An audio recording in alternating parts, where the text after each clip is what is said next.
Assalamualaikum warahmatullahi taala wabarakatuh. Saya ingin memberi respon kepada kenyataan yang dibuat oleh Ketua Pemuda UMNO tentang dakwaan bahawa saya telah berbohong kerana saya ada tindakan politik.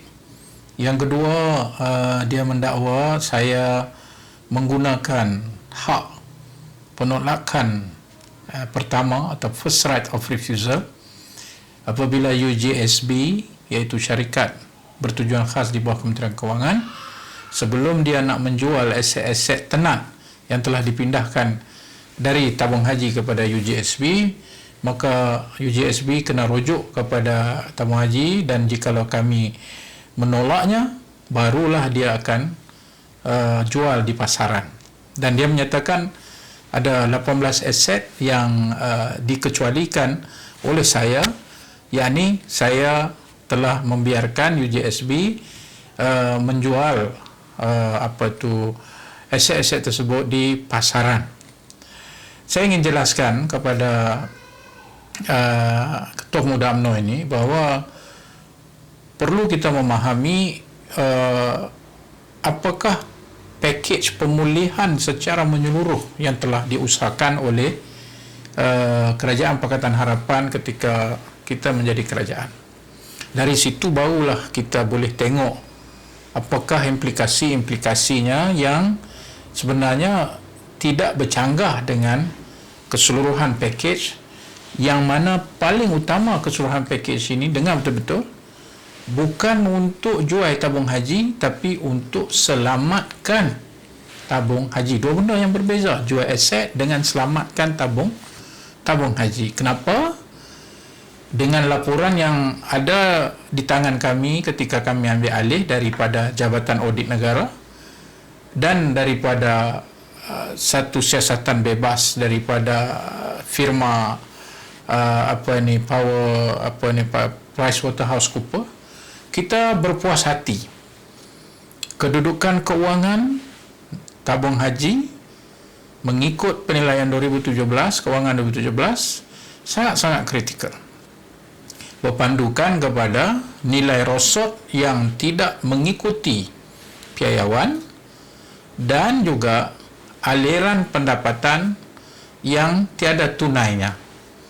Maknanya ada kata untung, tapi bila cek tak ada pun yang masuk tu, tanpa aliran tunai.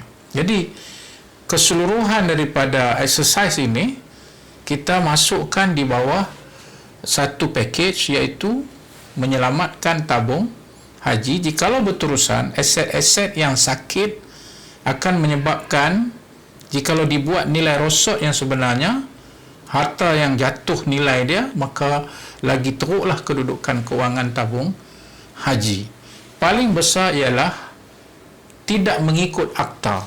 Ketika dulu mereka mengeluarkan hibah yang tinggi, yang tidak layak, menyebabkan aset ataupun aset ketika aset semakin menyusut, yang menyebabkan defisit dibandingkan dengan tanggungan. Bila kami datang, kami cuba usahakan, dan perkara pertama yang besar kita buat ialah pindahkan aset-aset sakit yang disebut oleh saudara Dr. Ashraf sendiri, iaitu bernilai 19.9 bilion dengan harga premium yang diambil oleh yang dinilai oleh kerajaan melalui UJSB ataupun Usaha Jemaah Sdn Bhd, iaitu sebuah syarikat bertujuan khas yang dibentuk dan diberi kuasanya daripada Kementerian Kewangan. Jadi bila aset-aset itu telah dipindahkan, maka kita telah berjaya mengimbangi apa yang dinamakan sebagai defisit aset dan berbanding dengan tanggungan. Maka nilai rosot telah kita bersihkan, dan kedudukan kewangan tabung haji itu sebenarnya menggambarkan kedudukan sebenar, bukan menggambarkan hanya cantik di kertas tetapi tidak menggambarkan kedudukan yang sebenarnya. Saya yakin Dr. Ashraf Wajdi boleh setuju dengan saya. Sifat amanah perlu ada, sifat jujur perlu ada, untuk kita mengendalikan sebuah tabung haji yang merupakan kepentingan umat Islam. Hampir seluruh umat Islam, setengah daripada umat Islam menjadi pendeposit di dalam tabung haji, dan ini sangat-sangat kita mesti rasa tanggungjawab untuk jaga supaya tidak berlaku. Jikalau tanpa pemulihan ini, tabung haji akan menjadi lebih parah, bahkan mungkin nazak. Yang disebut 18 aset itu, mungkin dia adalah dari aset-aset yang ternak tadi. Bila kami dirujuk untuk sama ada menolaknya, itu hak kami yang pertama, menolak daripada membelinya atau membelinya semula, itu kita kena tengoklah keputusan itu dibuat secara profesional. Kalau dia tawar balik ke kita sebelum dia nak jual, dia kata okey, ini aset ni kamu nak atau tidak, sudah tentu kita akan nilai secara profesional. Bawa untung ganda. Pertamanya dia dah sakit, dia belum lagi tingkatkan nilainya, diberikan apa kita panggil rehabilitate dia dengan secukupnya. Lah, kalau harga tu tinggi, kita ambil balik lah. Tapi kalau harga itu masih rendah di pasaran dan kita mengambil beban, sedangkan kita pada awal dah pindahkan aset tu kita anggap sebagai ternak, macam mana? Macam mana Dr. Ashraf nak buat? Adakah kerana nak jaga harta umat Islamnya kita beli juga dan kita beban kepada mudarat yang lebih besar, iaitu mudarat kepada 9.3 juta pendeposit? Mana satu yang kita nak pilih? Maka setelah mendapat pandangan profesional, mana-mana menteri pun, kalau dulu semasa barisan ke, sekarang masa perikatan pun, dialah yang akan membuat perakuan setelah mendapat nasihat. Jadi tidak ada di sana apa-apa campur tangan politik yang didakwa oleh ketua pemuda ini, ya.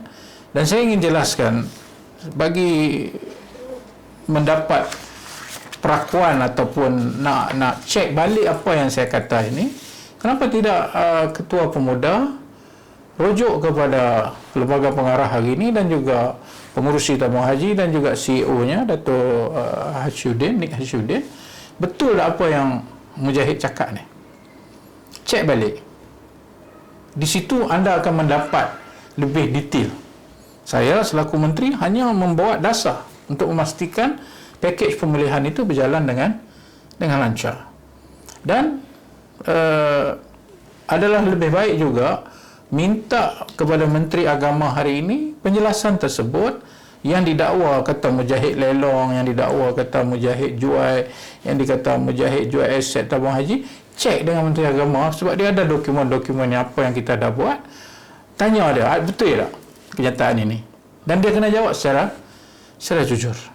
Dan saya minta pada akhirnya, kalaulah perkara ini masih berluasa, fitnah, pembohongan, pemalsuan maklumat, berita-berita palsu yang meracuni pemikiran umat Islam hanya untuk memberikan satu reputasi yang buruk kepada pribadi saya, dan sudah tentu dikaitkan dengan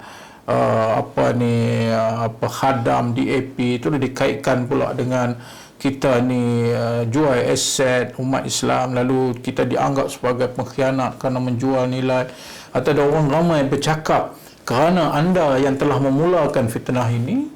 Maka saya akan sentiasa bersabar seperti yang kita selalu baca, ya, fasabrun jamil wallahul musta'an ala ma tasifun.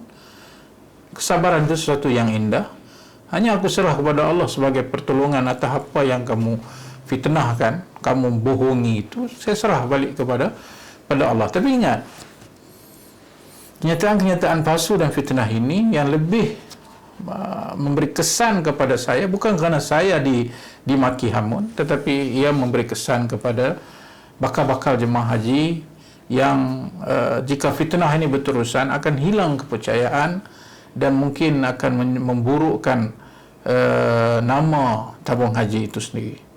Jadi buatlah satu.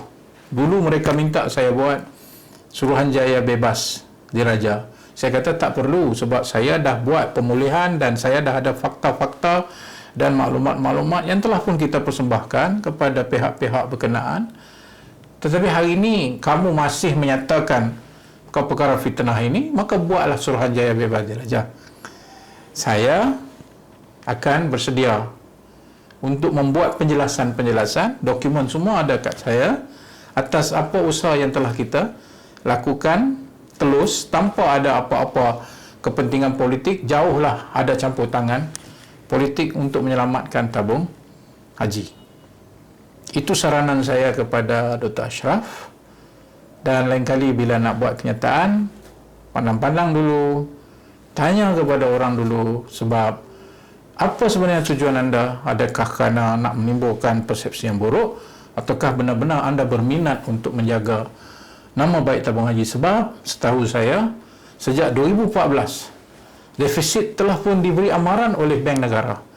Anda memegang jawatan Timbalan Menteri waktu itu 2015 hingga 2018. Di manakah waktu itu kejujuran Menteri dan timbalannya? Anda adalah timbalannya untuk melihat secara jujur dan menyelamatkan keadaan.